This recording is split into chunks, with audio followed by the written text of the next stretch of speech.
Hai murid-murid, saya Cikgu Pik Queen. Marilah kita belajar bersama-sama.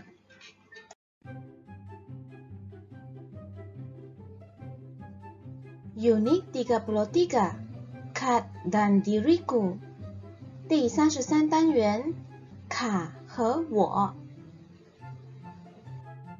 Objektif pembelajaran pada muka surat 173 ialah murid menulis jawapan pemahaman secara kritis dan kreatif. Murid membaca teks dengan sebutan yang betul. Sekarang anda dicadang untuk menghentikan video ini dan baca dahulu teks penggunaan kad kredit ini.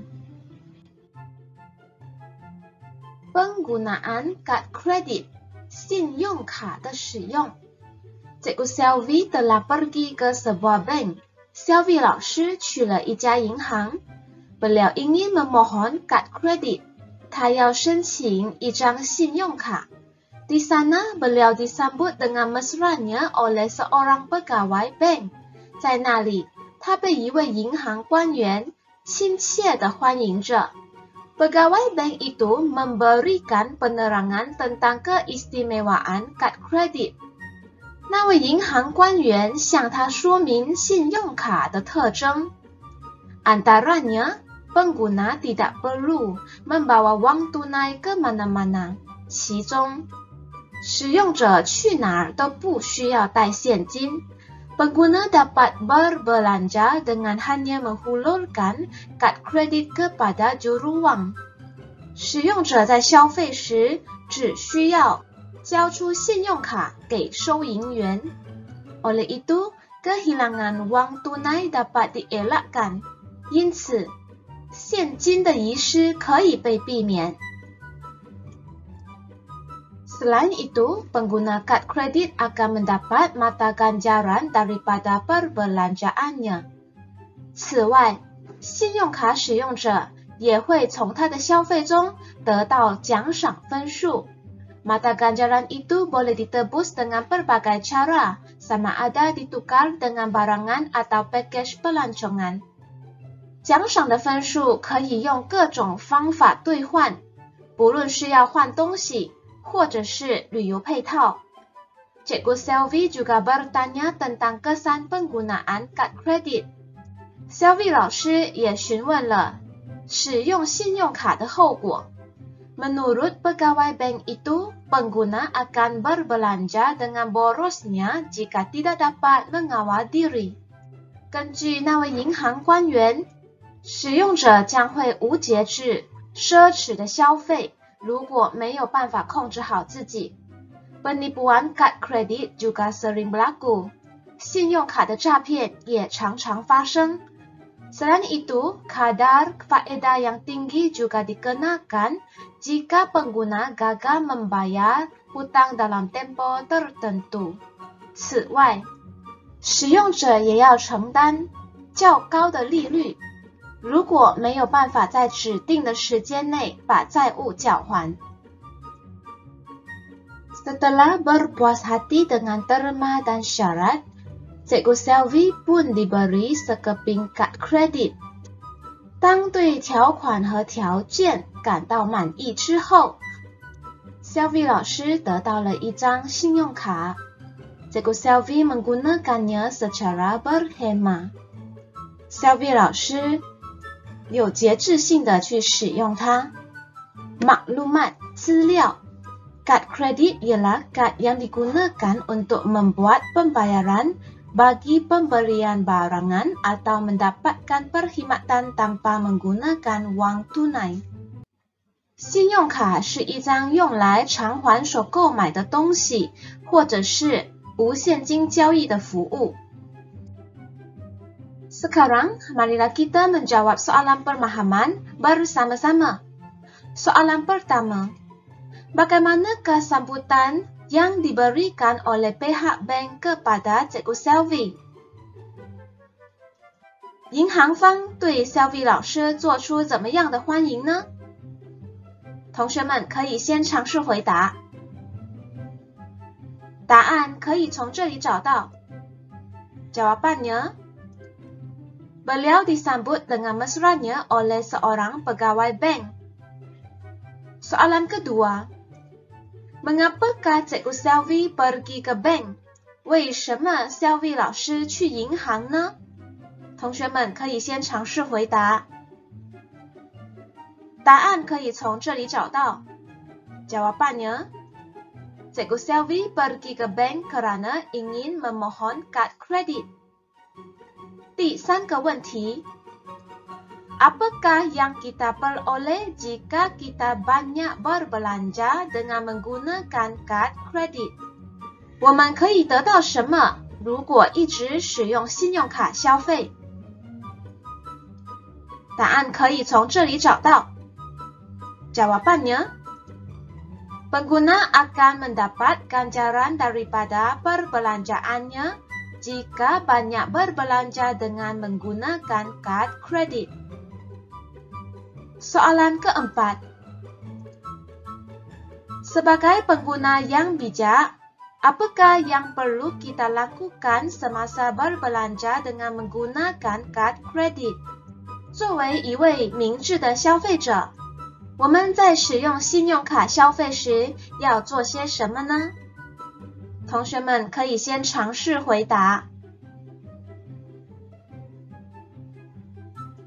Jawabannya, sebagai pengguna yang bijak, kita perlulah berfikir tentang kepentingan dan keutamaan barang yang hendak dibeli semasa berbelanja dengan menggunakan kad kredit. Soalan kelima, pada pendapat kamu, perlukah Cikgu Selvi menggunakan kad kredit？ 根据你的看法， Selvi 老师需要使用信用卡吗？ Jawabannya, pada pendapat saya, Cikgu Selvi perlu menggunakan kad kredit kerana kad ini memudahkan urusan harian. Soalan seterusnya, di manakah boleh kita berbelanja dengan menggunakan kad kredit？ 我们可以在哪里使用信用卡消费呢？同学们可以先尝试回答。Jawabannya, kita boleh berbelanja dengan menggunakan kad kredit di stesen minyak dan pusat beli belah.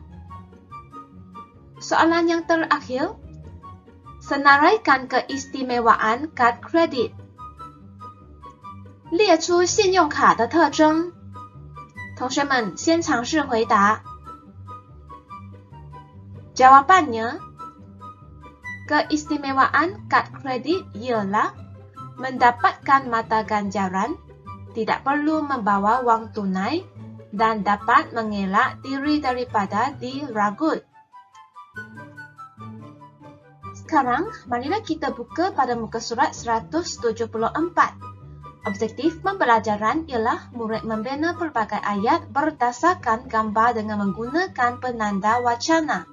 Murid menulis maklumat secara kohesi dan koheren. 接下来，我们可以看到这6张图。那么我们要做的是利用 penanda wacana 来把这6张图衔接在一起，写成一则故事。那么什么是 penanda wacana 呢？ penanda wacana 是语段，语段是用来构成一篇完整的文章的词句，通常用在句子的前面。我们可以来看以下的例子。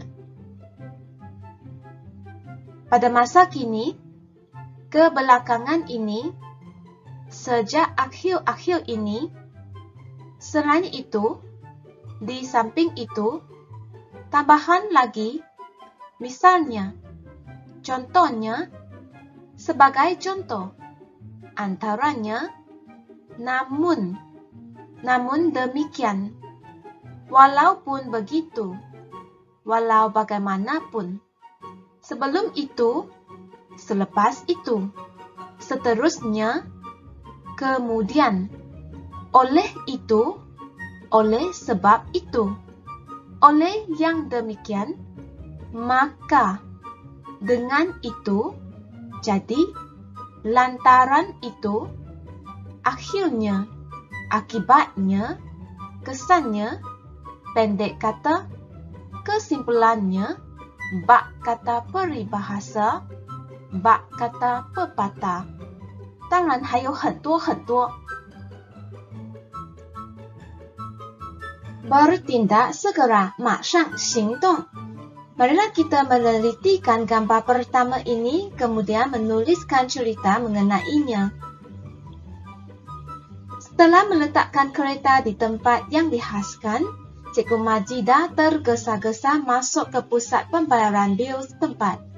当把车子停放在指定位置后，马吉达老师匆匆忙忙地进入了当地的偿还账单的中心。Dia ingin membayar bil telekom. 他要偿还电讯账单。Pada masa itu, jam tangannya menunjukkan pukul 4:55 petang. 当时他的手表显示下午4点25分。那这个黑色框框的就是 Penanda Wacana。mana kad ATM aku? Kata Cikgu Majidah. 我的 ATM 卡在哪里？ Majidah 老师说。Selepas itu, Cikgu Majidah menenangkan dirinya. 然后 Majidah 老师让自己平静下来。Beliau mengeluarkan bil keluar wang dari bagnya. 他从他的包里拿出了领钱单子。Beliau terus menghubungi pihak bank. 他直接联络了银行。Dalam perbualan itu, 在那个交谈中 Cikgu Majidah memberitahu nama penuhnya dan jenis kad yang hilang. Majidah 老师告诉他全名，还有遗失的卡的种类。Beliau meminta pihak bank menyekat penggunaan kad ATM itu. 他要求银行帮他阻断那张 ATM 卡的使用。Tidak lama kemudian, beliau pergi ke balai polis. 不久之后，他去了警察局。Beliau membuat laporan tentang kehilangan kad ATM-nya. 他对他 ATM 卡的遗失做了报告。Akhirnya, Cikgu Majidah terus ke bank untuk memohon kad ATM baharu. 最后，Majidah 老师直接去了银行申请一张新的 ATM 卡。Sekarang marilah kita melihat latihan pemulihan ini. Bina ayat dengan menggunakan maklumat yang diberikan. Bina ayat dengan menggunakan maklumat yang diberikan. 我们现在用以下的资料来造句。Roti canai sejuk beku. 冷冻印度煎饼。Produk berkualiti 有品质的产品。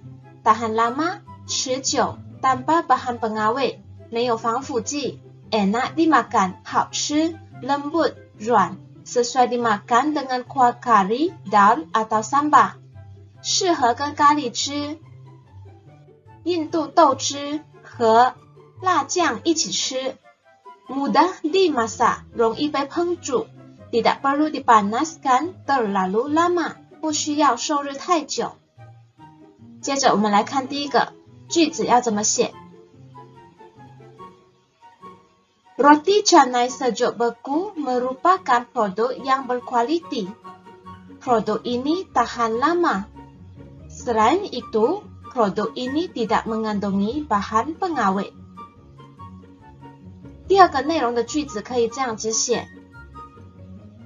Roti canai sejuk beku mudah dimasak. Produk ini tidak perlu dipanaskan terlalu lama. 最后一个内容的句子可以这样子写。Roti canai sejuk beku enak dimakan. Produk ini lembut dan sesuai dimakan dengan kuah kari, dal atau sambal. Sekarang marilah kita melihat latihan penggayaan yang terdapat pada muka surat 175. Tulis ayat dalam perenggan berdasarkan bahan grafik. Ciri usahawan berjaya. 成功企业家的特征 kemahiran 技能 berpikir 想思考 berkomunikasi, 沟通 berpengetahuan dalam bidang yang diceburi, 有关所投身的领域的知识 sikap 立场态度 berdisiplin 有纪律 bersemangat 有精神有热诚 bertanggung jawab 负责任 pengurusan 管理 keuangan 财务 masa 时间 kerja 工作 usaha 努力 cabaran 挑战 puncak jaya 成功的顶峰。我们来根据这里所提供的资料来写一篇段落。Untuk menjadi usahawan yang berjaya, seseorang itu perlu mempunyai ciri tertentu. 为了要成为一名成功的企业家，他一定要拥有一些指定的特征。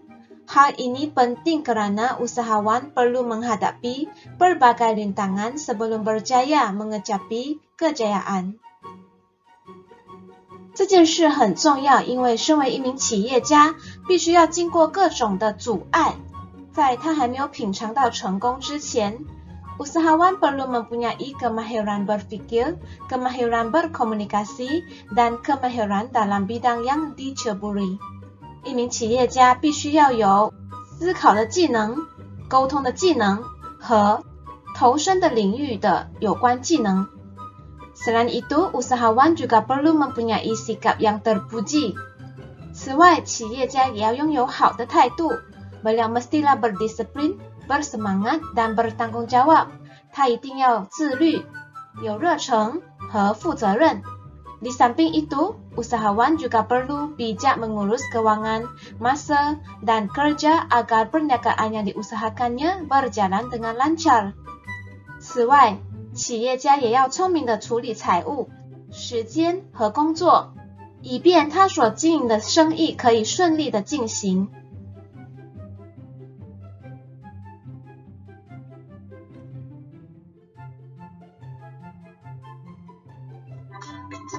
Itu sahajalah yang kami belajar pada hari ini.